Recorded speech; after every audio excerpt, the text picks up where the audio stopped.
Hello hello hello, क्या हाल चाल है बच्चा पार्टी? बढ़िया हो? चलो ठीक है। आज मैं आपके सामने एक बहुत प्यारा सा चैप्टर लेके आया हूं, इंग्लिश का, class English 9th Kaveri book का, द वेरी फर्स्ट चैप्टर। इस चैप्टर की समरी देखेंगे। इसमें हम थंबनेल से तो पता ही चल गया होगा आपको। तो इस चैप्टर की पूरी समरी देखेंगे बहुत ही कम समय में। बस आप ध्यान से अपने मोबाइल को सामने रख लीजिए और लास्ट में समरी मैं लिखी हुई भी बता दूंगा, जिससे आप अगर नोट डाउन करना चाहो तो नोट डाउन भी कर लेना। ठीक है? इंपॉर्टेंट पॉइंट्स भी डिस्कस कर लेंगे यहीं पे, जिससे आप इसको पढ़ के सीधे एग्जाम में जाओ और बेहतरीन से बेहतरीन मार्क्स लेकर के चले आओ। तो बच्चों शुरू करते हैं, देर नहीं करते हैं। आज हमें जो एजुकेशन मिली हुई है, हम बहुत बहुत बहुत ही सौभाग्यशाली हैं बच्चों, क्योंकि हमारे दादा और दादी जो थे उनको तो पढ़ने का भी मौका नहीं मिला। बहुत सारे रिसोर्सेस की कमी हुआ करती थी उतने समय। ना उनके पास लिखने को चीजें होती थी, ना पढ़ने को होती थी। स्कूल जो दूर दूर होते थे वो जा ही नहीं सकते थे। अब बताओ तो आदमी पढ़े तो कैसे पढ़े? बहुत सारी समस्याएं थी। आज तो हमको सब कुछ भगवान ने दिया है, हम बैठ के आराम से पढ़ रहे हैं। किताब है, कॉपी है, मोबाइल है, इंटरनेट है, टीचर्स हैं, सब घर बैठे चीजें मिल जाती हैं। तो बड़े संघर्षों के बाद हमारे माँ बाप ने हम लोग को पढ़ाया है, इसलिए हमको इसकी कद्र करनी चाहिए। और इसीलिए तो चैप्टर लिखा भी गया है। चैप्टर लिखने वाली हैं सुधा मूर्ति जी।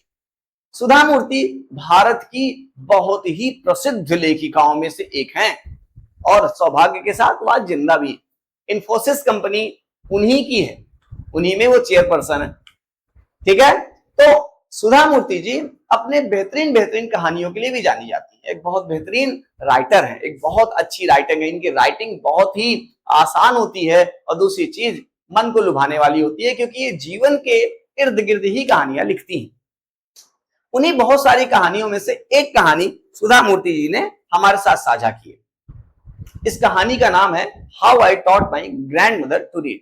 मैंने अपने दादी माँ को पढ़ना कैसे सिखाया। प्यारे बच्चों, आइए हम कहानी शुरू करते हैं। सुधा मूर्ति जी बताती हैं कि जब वो 12 साल की थी तो कर्नाटक प्रांत से आती थी, कर्नाटक के नॉर्थ एरिया से। तो उतनी समय बहुत ही ज्यादा ट्रांसपोर्ट सिस्टम खराब हुआ करते थे, वेरी वर्स्ट होते थे बच्चों। यानी कि जो सुबह का न्यूज़पेपर होता था वो दोपहर को आता था। हफ्ते भर में कोई एक मैगजीन अगर आनी होती थी तो एक दिन बाद आती थी। अगर मैगजीन को संडे को आना है तो मंडे को आती थी, और मंडे को आना है तो वो ट्यूसडे को आती थी। क्यों? क्योंकि रोडें बहुत खराब थी, ट्रांसपोर्ट सिस्टम बहुत खराब थे, बसेस इतनी हुआ नहीं करती थी। एक बस होती थी जिस बस में ये सारी चीजें आया करती थी, और उस बस का पूरे गांव वालों को बेसब्री से इंतजार हुआ करता था। सुधा मूर्ति जी आगे बताती हैं कि उतनी समय उसी बस में एक मैगजीन आती थी। उस मैगजीन का नाम था कर्मवीर। क्या नाम था? कर्मवीर। क्या नाम था? कर्मवीर। याद रखना, कर्मवीर नामक एक मैगजीन आती थी जो हफ्ते में एक दिन आती थी बच्चों। उस कर्मवीर मैगजीन में एक कहानी सीरियल वाइज छपती थी, मतलब हर हफ्ते थोड़ी थोड़ी उस एक कहानी का पार्ट ऐसे छपता था। और वो पार्ट था एक बहुत सुप्रसिद्ध लेखिका की लेखनी का। उनका नाम था त्रिवेणी। त्रिवेणी एक बहुत कन्नड़ की फेमस लेखिका हुआ करती थी उतनी समय, और उनकी कहानियां इतनी फेमस थी कि हर व्यक्ति उनकी कहानियों को पढ़ना चाहता था। तो त्रिवेणी जी की एक नॉवेल थी जिसका नाम था काशी यात्री। तो त्रिवेणी जी की काशी यात्री नामक नॉवेल के कुछ पार्ट कर्मवीर नामक पत्रिका में छपा करते थे, और ये कर्मवीर पत्रिका हर हफ्ते में एक दिन आया करती थी। ये तब की बात है जब सुधा मूर्ति जी मात्र 12 साल की थी। अब हुआ क्या? उस कर्मवीर पत्रिका में ये जो कहानी छपती थी काशी यात्री की, जिसको लिखा त्रिवेणी जी ने था, उस काशी यात्री का हर हफ्ते कुछ पार्ट छपता चला जाता था और गांव के लोग उसको पढ़ते रहते थे। गांव के लोगों को पढ़ने में बड़ा इंटरेस्ट रहता था इस कहानी को, और उन्हीं गांव के लोगों में से एक सुधा मूर्ति जी की स्वयं दादी माँ थी। उनको ये कहानी बहुत पसंद आती थी। एक्चुअली था ये कि जो काशी यात्री नामक जो एक प्रकार की एक नॉवेल थी, उसमें बेसिकली जो कहानी थी वो एक दादी माँ की थी। उसमें भी एक दादी माँ थी जिनको अपने जीवन में काशी जाने की बड़ा इच्छा थी कि एक बार मैं काशी हुआ हूं। क्योंकि देखो होता क्या है ना कि साउथ इंडिया में अक्सर आपने देखा होगा इस चीज को लेकर के कि साउथ इंडिया वाले जो जितने भी 12 ज्योतिर्लिंग हैं, ठीक है ना, इनका बहुत महत्व समझते हैं। फिलहाल क्यों साउथ इंडिया वाले, पूरे के पूरे भारतवर्ष के लोग जो है 12 ज्योतिर्लिंग को बहुत ज्यादा मानते हैं। तो उनमें से एक ज्योतिर्लिंग हमारे काशी में भी है, काशी विश्वनाथ जी। तो ये जो कहानी थी काशी यात्री में, इसमें एक दादी माँ होती है जिनको अपने जीवन में एक बार काशी की यात्रा करनी होती है। तो थोड़ा पैसे इकट्ठी करती रहती हैं कि एक समय बाद मैं लॉर्ड विश्वेश्वरा यानी कि लॉर्ड शिवा के दर्शन करूंगी, तो उसके बाद मुझे बहुत पुण्य मिलेगा। तो इसलिए वो थोड़ा पैसा इकट्ठा करती रहती है। अब होता क्या है कि इसी कहानी में मोड़ ये आता है कि एक लड़की होती है जो बहुत गरीब होती है, लेकिन उसको एक लड़के से प्यार हो जाता है और वो उस लड़के से शादी करना चाहती है, लेकिन उसके पास इतने पैसे होते नहीं है। तो क्या करे? तो पता है ये जो दादी माँ ने काशी में यात्रा करने के लिए थोड़े पैसे इकट्ठे किए थे, वो सारे पैसे उस गरीब लड़की को दान दे देती। क्यों दे देती हैं? क्योंकि उनका मानना था कि मानव की सेवा भगवान की सेवा से ज्यादा बड़ी सेवा है। अगर मेरे इस पैसे से किसी लड़की का घर बस जाता है तो वो ज्यादा पुण्य का काम है रेदर देन कि मैं काशी में जाके शंकर भगवान के दर्शन करूं। तो इस चीज की पूरी कहानी जो है नॉवेल में लिखी गई है, काशी यात्री नामक नॉवेल में। और इस काशी यात्री का एक एक पार्ट त्रिवेणी नामक पत्रिका में उतने समय इस काशी यात्री का एक एक पार्ट उतने समय छपा करता था कर्मवीर पत्रिका में, ठीक है ना, जिसको लिखा किसने था? त्रिवेणी जी ने, ठीक है। अब सुनिए आगे की कहानी। होता ये है तो इस काशी यात्री का जो एक एक पार्ट कर्मवीर में आता था, इसको पढ़ने में बड़ी दिलचस्पी थी सुधा मूर्ति जी की दादी जी की। दादी जी इस पत्रिका को बहुत प्यार से पढ़ती थी, लेकिन कहानी ये था कि वो पढ़ती नहीं थी बल्कि सुनती थी। किसके मुंह से? सुधा मूर्ति जी के मुंह से। सुधा मूर्ति जी अपने दादी माँ को क्या करती थी, रोज हर हफ्ते वो जो पत्रिका आती थी कर्मवीर पत्रिका, उसमें छपे हुए काशी यात्री पत्रिका के अंशों को पढ़ के सुनाती थी। दादी माँ बहुत मस्त होकर के सारी पत्रिका की कहानी को सुनती थी। एक बार की बात है, दादी माँ क्यों सुनती थी? क्योंकि दादी माँ को पढ़ने नहीं आता था। वो पोती से कहती थी बेटा पढ़ दो, सुधा मूर्ति जी पढ़ती थी और सुनती थी। एक बार की बात है, गांव के बगल में ही बेटा एक शादी होती है, ठीक है, जिसमें सुधा मूर्ति जी चली जाती है। वो खुद 12 साल की होती है, छोटी सी बच्ची। तो शादियों में आप जानते हैं बच्चे कितनी उधमबाजी करते हैं। तो सुधा मूर्ति जी भी उधमबाजी कर रही थी, बच्चों के साथ खेलने चली गई और वहीं पे रुक गई एक हफ्ते के लिए। शादी ब्याह में खूब एंजॉय किया, लेकिन उसी हफ्ते कर्मवीर मैगजीन आ गई और उसमें अगला अंक आ गया, अगला पेज आ गया काशी यात्री का। दादी माँ बहुत वेट करती थी इस पत्रिका का। आज वो काशी यात्री का अगला अंश आ गया है, लेकिन दादी माँ करे तो क्या करे? सुधा मूर्ति जी तो है नहीं घर में जो उनको सुना सकें, तो करे तो क्या करें? अब उनके बाद बड़ा समस्या थी भैया। बेचारी कहीं और जाती तो उनको शर्म आ रही थी कि भाई मेरे लिए पढ़ दो, मेरे लिए पढ़ दो। उनको बहुत रोना सा आने लगा कि मैं इसको पढ़ नहीं सकती। उनको फील हुआ, एक चीज है, जिस दिन हमें फील हो गया ना कि मैं यहां गलती कर रहा हूं, यहां मेरी कमी है, उस दिन सारी की सारी जिंदगी चेंज हो जाने वाली है। कहानी ये है कि हम सुनते हैं और कान से निकाल देते हैं। हम आप लोग को कहते हैं बेटा अभी आपकी एज क्या है? अभी बहुत कम एज है, अभी आपके पास सारे रिसोर्सेस है, सोचो माँ बाप ने सब कुछ दे के रखा है, इस समय का फायदा उठा लो। और फायदा उठा के क्या करना है? पढ़ाई कर लेनी है, क्योंकि पता है ये समय बार बार नहीं आता। कहीं ऐसा ना हो जाए कि सुधा मूर्ति की दादी की जगह आपको रियलाइज बहुत लेट में हो, ठीक है? तो ऐसा नहीं करना है, पढ़ लेना, ठीक है? तो कहानी आगे कंटिन्यू करते हैं। सुधा मूर्ति जी की जो दादी माँ थी, उनको बड़ा बुरा लग रहा था कि मैं पढ़ नहीं पा रही हूँ। वो लाचार सा महसूस कर रही थी खुद को, ठीक है? एक सेकंड।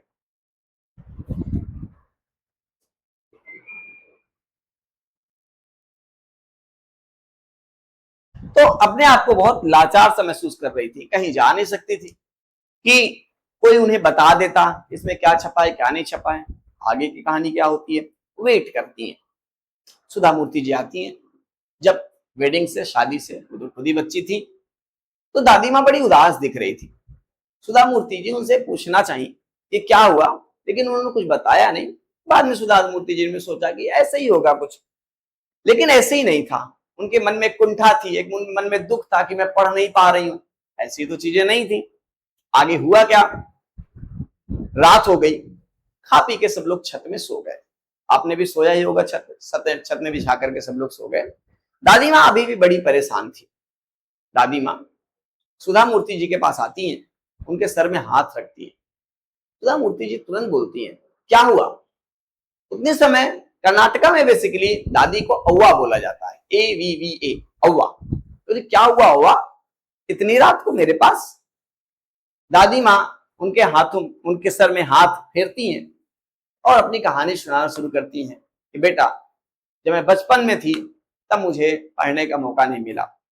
मेरी जल्दी शादी हो गई और शादी होने के बाद बच्चे भी हो गए और अब तुम लोग हो गए, तो मुझे कभी पढ़ने के बाद में जरूरत भी नहीं महसूस हुई और मैं तुम्ही लोग में बिजी रह गई। मैंने पढ़ाई जीवन में नहीं की, लेकिन अभी जब तुम नहीं थी घर में, तब ये पत्रिका आई, कर्मवीर पत्रिका, और उसमें काशी यात्री का अगला पार्ट छपा। मुझे उसे पढ़ना था, लेकिन मेरे पास तुम नहीं थी और मैं खुद से पढ़ नहीं पा रही थी। मुझे बहुत बहुत गिल्टी महसूस हो रही थी। मैं किसी के पास जा सकती नहीं थी, मुझे रोना आ रहा था। और ऐसा कह के दादी माँ रोने लगी और उन्होंने बोला कि बेटा, क्या तुम मुझे पढ़ना सिखाओगी? मैं तुम्हें अपना गुरु मानती हूं और मैं ये प्रॉमिस करती हूं कि अगर तुम मुझे पढ़ना सिखाओगी तो मैं बहुत मन लगा के पढ़ूंगी और अगले साल जो आने वाली है दीपावली, इसमें दशहरा के दिन सरस्वती पूजा हम करेंगे और सरस्वती पूजा में मैं चाहती हूं कि मैं पढ़ना सीख जाऊं। लास्ट दिन सुधा मूर्ति जी तो पहले तो थोड़ा सा हंसी कि दादी इतनी समय तुम सीखोगी, इस एज में तुम पढ़ोगी, लेकिन पढ़ने की कोई एज थोड़ी ना होती है। तो फिर वो भी सीरियस हो गई और यहां से एक पोती और एक दादी का, टीचर और स्टूडेंट का रिश्ता भी शुरू हो गया। कहानी शुरू होती है, रोज सुधा मूर्ति जी अपनी दादी माँ को पढ़ना लिखना सिखाती हैं और धीरे धीरे धीरे धीरे धीरे धीरे एक एक दिन करके वो भी बहुत डेडिकेशन के साथ पढ़ती हैं। अगला साल आया और अगले साल खास उसी दिन, जिस दिन सरस्वती पूजा थी, उस दिन दादी माँ ने अपनी पोती सुधा मूर्ति जी का पैर छुआ। सुधा मूर्ति जी तुरंत उछल पड़ी, अरे दादी ये क्या कर रही हो? बड़े लोग कभी छोटों का पैर छूते हैं, मुझे आपका छूना चाहिए। दादी माँ ने बोला, नहीं बेटा, आज तुम मेरी केवल पोती नहीं हो, आज तुम मेरी एक शिक्षक टीचर हो, जिसने मुझे पढ़ना सिखा दिया। मुझे कुछ नहीं आता था, इसलिए मैं तुम्हें टीचर मान के तुम्हारा पैर छू रही हूं। दादी माँ ने मुझे बाद में एक फ्रॉक गिफ्ट की एज ए टीचर, गुरु दक्षिणा। जब फ्रॉक गिफ्ट की तो मैं भी दादी माँ के लिए, सुधा मूर्ति जी बताती हैं कि वो भी दादी माँ के लिए एक गिफ्ट लेके आई थी।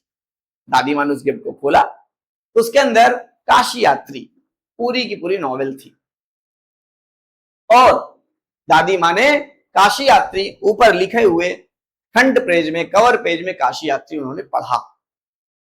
पढ़ने के बाद अगला पन्ना खोला, उसमें नाम लिखा था त्रिवेणी जी का, उसको भी पढ़ा और इस तरह से दादी माँ को पढ़ना आ गया। तो बच्चों, ये थी short summary, how I taught my grandmother to read. हमारे इर्द गिर्द बहुत सारे ऐसे लोग हैं जो शायद संकोच से नहीं पढ़ पाते, एज फैक्टर है, नहीं पढ़ पा रहे हैं। बहुत सारे लोग पढ़ना तो चाहते हैं, लेकिन अब उम्र का तगाजा हो गया है, अब उन्हें समय नहीं है इतना। कहीं ऐसा ना हो कि आप भी चूक जाएं तो बाद में ये गिल्ट महसूस हो। इसलिए नहीं, चूकना नहीं। ये चैप्टर ने यही बताया कि हमें चूकना नहीं, समय की कदर करनी है और जब मौका मिले शिक्षा ग्रहण कर लेनी है। कल किसने देखा। तो ये था कुल मिलाकर डिटेल समरी। ठीक है, आप इसको इतना पढ़ लिए कि मतलब पूरा चैप्टर खत्म हो गया, कुछ मैंने नहीं छोड़ा है। अब आइए, अगर आप इसको लिखना भी चाहते हैं तो मैं एक एक लाइन करके इसको बता देता हूं, जिससे आप इजीली इसको लिख सके बच्चों।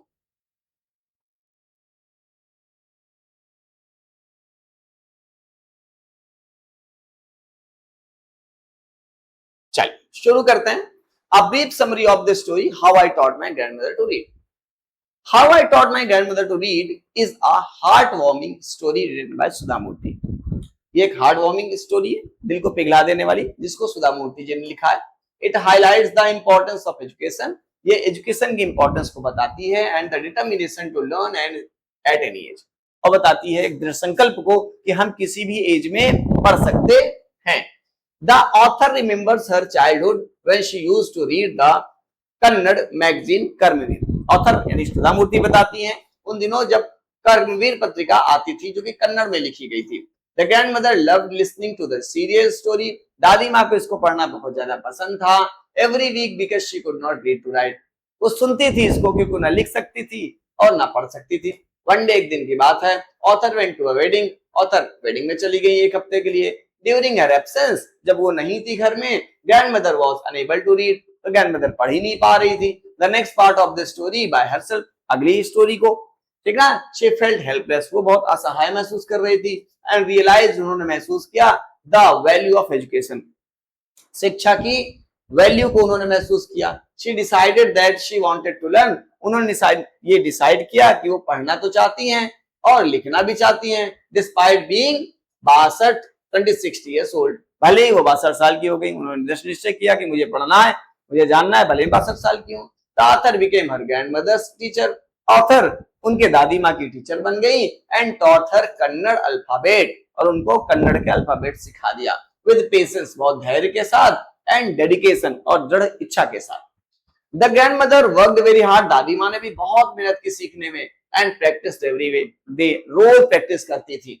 On the day of Saraswati Puja, जिस दिन सरस्वती पूजा थी, she successfully read a book, उस दिन दादी माँ को पढ़ना आ गया था किताबें, ऑन हर ओन, खुद से। As a mark of respect, she touched her granddaughter's feet. और रिस्पेक्ट की तरह उन्होंने अपने पोती के पैर छुए, and thanked her, और उनको धन्यवाद दिया for teaching her, उनको पढ़ाने के लिए। The author felt emotional and proud. जो ऑथर यानी कि सुधा मूर्ति बहुत इमोशनल हो गई और बहुत ही गर्व महसूस कर रही थी अपने इतने बड़े से एज के स्टूडेंट पर। तो ये था रिटर्न, आप इसको लिख भी सकते हैं। बाकी अब देखिए, ये जो स्टोरी है ये 12 ईयर ओल्ड गर्ल विलेज की है जो कि कर्नाटका से है। Her grandmother is an old woman, उनकी दादी माँ बहुत बूढ़ी हैं। उनको कहानियां सुनना बहुत पसंद था लेकिन पढ़ना नहीं आता था। ठीक है, तो ये था themes of the story. Education has no age limit. पहली चीज हमने क्या सीखी, एजुकेशन का कोई लिमिट नहीं होता, हम कभी भी पढ़ सकते हैं। दूसरा क्या, डिटर्मिनेशन एंड हार्ड वर्क। भैया डिटर्मिनेशन और हार्ड वर्क, दृढ़ इच्छा शक्ति और कड़ी मेहनत दुनिया के बड़े से बड़े चट्टान को क्या कर सकती है, पिघला देती है। इंडिपेंडेंस थ्रू एजुकेशन, और अगर आपको खुद से पढ़ना लिखना आ गया तो आप स्वतंत्र हो जाएंगे, किसी के ऊपर आश्रित हमको नहीं रहना पड़ेगा। ये थी कुल मिलाकर के कुछ जो है moral stories. Respect of teachers, हमको अपने टीचर्स की रिस्पेक्ट करनी चाहिए जैसे दादी माँ ने किया, भले ही पोती बहुत छोटी सी थी। ठीक है, तो ये सारी चीजें हमको इस चैप्टर से सीखने को मिला। होप आपको ये पूरी समरी अच्छे से समझ आ गई होगी। कोई प्रॉब्लम होगी कमेंट सेक्शन में लिखिए, हम रिजॉल्व करेंगे। और दरेज की इस छोटी सी प्यारी सी फैमिली के साथ जुड़ते जाइए। ठीक है, जैसे एक बड़ा परिवर्तन हम एजुकेशन सिस्टम में ला सके। तो आज की इतना ही बच्चों, मिलते हैं अगले समरी में।